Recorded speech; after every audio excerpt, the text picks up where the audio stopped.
Fala família, bem-vindos ao canal Vitrine Política. Aqui a verdade não pede licença. Você já percebeu como certas verdades nunca passam na TV? Como alguns nomes são protegidos a qualquer custo, enquanto outros são massacrados todos os dias? Isso não é coincidência, é sistema. No Vitrine Política a gente não finge neutralidade, não engole narrativa pronta e não abaixa a cabeça para ninguém. Aqui se analisa, se questiona e se expõe aquilo que querem manter escondido. Se você está cansado da velha mídia, cansado de ver o povo sangrando enquanto o poder se protege nos bastidores, então esse canal é para você. Aqui a gente escancara o jogo sujo, denuncia abusos, cobra quem deveria servir ao povo e dá a voz a quem se recusa a ser manipulado. Então já se inscreve, ativa o sino e compartilha, porque quanto mais gente acordada, mais o sistema treme. Isso é Vitrine Política. Aqui a verdade incomoda e não será calada. E essa notícia vem diretamente do Bradock Show. Rachou. Reunião é cancelada por Moraes e clima azeda de vez no Supremo Tribunal Federal. Assistam esta matéria até o final para você entender melhor tudo o que está ocorrendo e vamos deixando os créditos na plataforma para o Bradock Show. E não se esqueça de deixar o seu comentário e de dizer de qual cidade você vê esta matéria para que possamos saber até onde está chegando a nossa audiência. Sem mais enrolações, vamos à matéria. Fachin cancela almoço sobre código de ética após recadinhos de Moraes. Fachin queria discutir um código de ética para o STF e marcou almoço com os ministros para o dia 12, semana que vem. Mas ontem, Moraes deu recados contra o código. Diz que a Constituição e a LOMAN bastam e que estão demonizando as palestras. Horas depois, Fachin cancelou o almoço. Moraes mandou o recado. Fachin obedeceu. É como propor regras novas na empresa e o chefe do setor que mais descumpre e veta a reunião. Eu queria perguntar para Carol. Carol, quem manda no STF? Alexandre de Moraes e Gilmar Mendes, isso todo mundo sabe, né?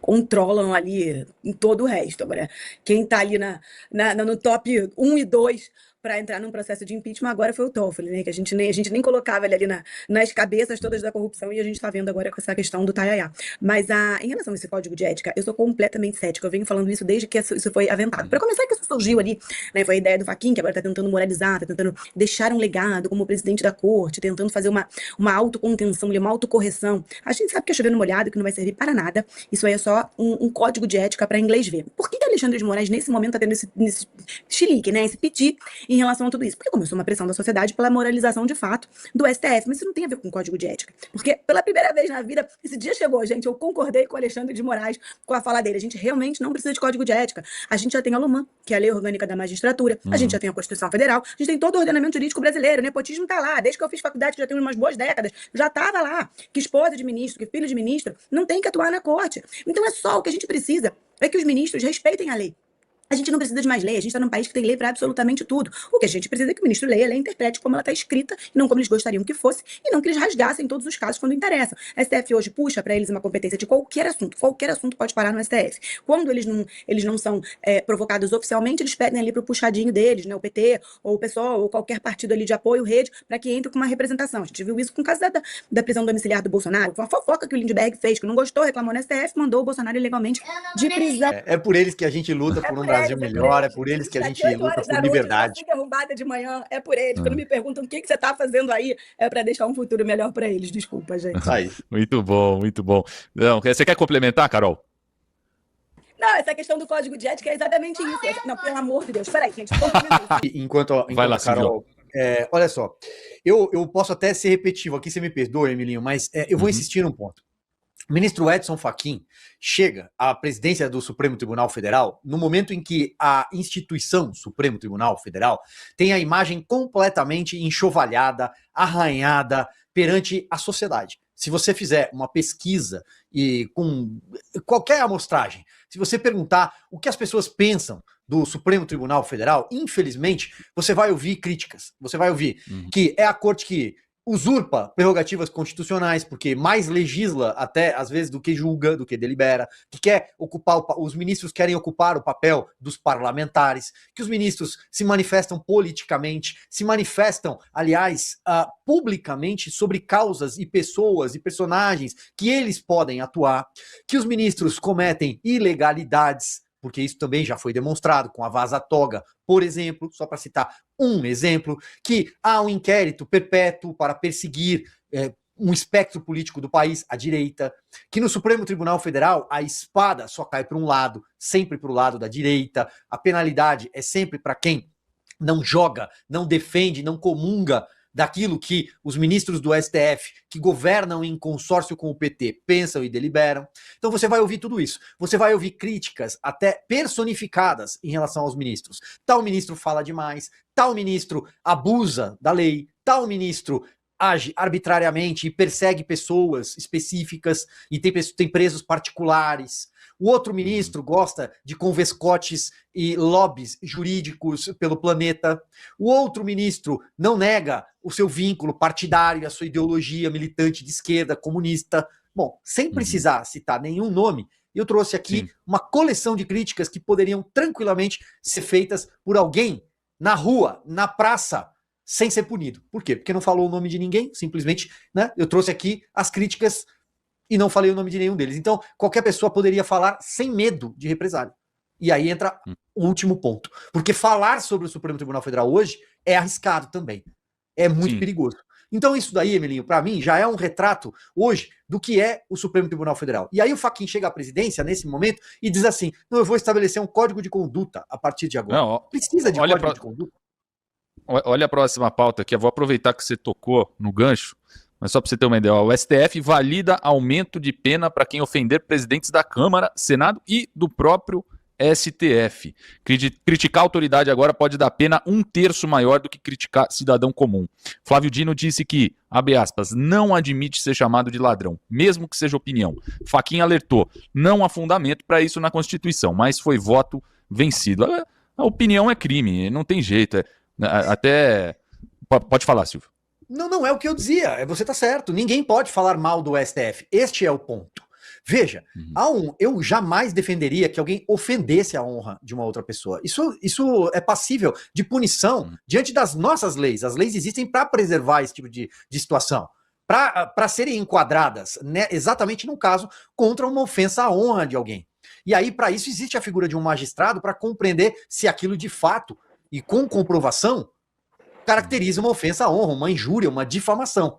Mas fato é que, quando nós estamos falando de figuras públicas, há de ser levado em conta que alguma elasticidade deve ser admitida. Como disse, não estou defendendo ofender, xingar, bater, nunca, jamais faria isso. Mas é claro que alguma elasticidade deve ser compreendida. Você chamar um político de ladrão é algo que o brasileiro está acostumado, aliás, no mundo inteiro. No mundo inteiro, você sabe, esse político é um ladrão. É igual juiz de futebol, esse juiz de futebol é um ladrão. Isso a gente está acostumado a ouvir como uma crítica, mas é preciso ter alguma dosagem aí. Senão, do contrário, ninguém pode falar mal nada do STF. A pergunta é, se eles não fossem tão expostos, será que eles seriam tão criticados? Aí cabe a pergunta, ministros que se manifestam o tempo inteiro, eles estão nas redes sociais, inclusive, falando e falando. Tem ministros, inclusive, que... bom, o Luiz Roberto Barroso agora é ex-ministro, mas não podia ver um microfone que eu falava ou cantava. Tem ministros que frequentam estúdios de televisão com frequência, eles frequentam estúdios. Você olha lá, ele está lá dando entrevista. Então, poxa, então você é passível de crítica. Se você quer se comportar como um parlamentar, como um deputado, como um senador, que justamente é escolhido pelo povo, é enviado a Brasília, no caso da esfera federal, para falar, para parlar, se você quer se comportar como um, pendure a sua toga, concorra a um cargo eletivo, e aí você terá outro tratamento. Mas não, eles não guardam recato, eles não têm descrição nenhuma, mas eles não querem ser criticados. Milinho, para finalizar, e perdão por ter me alongado nesse assunto, mas olha, eu sempre defendi que o STF tivesse a composição com 11 figuras da magistratura mesmo, juízes de carreira, alguém que cumpriu a carreira da magistratura e que chegaria ao Supremo Tribunal Federal, à Suprema Corte, como o ápice, como o topo da pirâmide. São só 11 que chegam lá. Portanto, pensar que ao chegar lá, mesmo no modelo em que lá estão advogados, representantes do Ministério Público e por aí vai, mesmo nesse modelo, pensar que quando chega lá você precisa ser lembrado do que é ética, bom, então você fez tudo errado até chegar até lá, né? Ô, Carol, segundo a Constituição, todos são iguais perante a lei, mas alguns são melhores que os outros, né? Exato. Alguns são mais iguais que os outros. Lembra até Evolução dos bichos. a evolução dos bichos do Orwell. Exato. Todos os animais são iguais, mas não são mais iguais que o outro. É exatamente isso. O ponto, o Silvio estava colocando muito bem. Se o ministro resolve antecipar voto, e mais, ele resolve antecipar como ele vai julgar projeto de lei que nem sequer saiu ainda, né, do Congresso Nacional, quer dizer, já dando recado, nem legislem, que eu não vou concordar com isso aí. A gente viu isso com anistia, a gente vê isso todos os dias, com tudo aquilo que o STF não concorda, com que eles não concordam de política pública para o Brasil, que é dever do legislativo ou do executivo, eles já se adiantam. Olha, isso daí a gente não concorda. Ou quando eles não constroem ali a quatro mãos, né? A gente também viu isso no PL da dosimetria. Essa aliviada aqui eu vou permitir, essa aqui eu não vou. Eles construíram, isso ia e vinha para o STF, a gente sabe que isso aconteceu. Então, quando eles assumem papel que não é deles, mas de outro poder, participando, formulando política pública, tomando lugar de deputado e senador, eles têm que ser criticados. Se eles não querem isso, fiquem quietos. Se manifestem somente nos autos. E, de novo, você não precisa de um código de ética para falar, oi, ministro, só se manifeste nos autos. Isso já está na Constituição, isso já está em todo o ordenamento jurídico brasileiro. E vamos para mais notícias no site Poder 360. Flávio Bolsonaro critica Lula, STF e Macron em TV francesa. Senador diz que o Brasil não vive uma democracia plena e atribui decisões judiciais recentes a uma perseguição política contra a oposição. Em entrevista ao vivo concedida à CN News, na segunda-feira, o senador Flávio Bolsonaro criticou o presidente Lula, o ministro Alexandre de Moraes, o STF e o chefe do executivo francês Emmanuel Macron. O pré-candidato à presidência afirmou que o Brasil não vive democracia plena e atribuiu decisões judiciais recentes a uma perseguição política contra a oposição. Diversas vezes o nome de Moraes, segundo o senador, o presidente Jair Bolsonaro teria sido condenado por inimigos políticos, o que, segundo ele, mostra a deterioração institucional do país.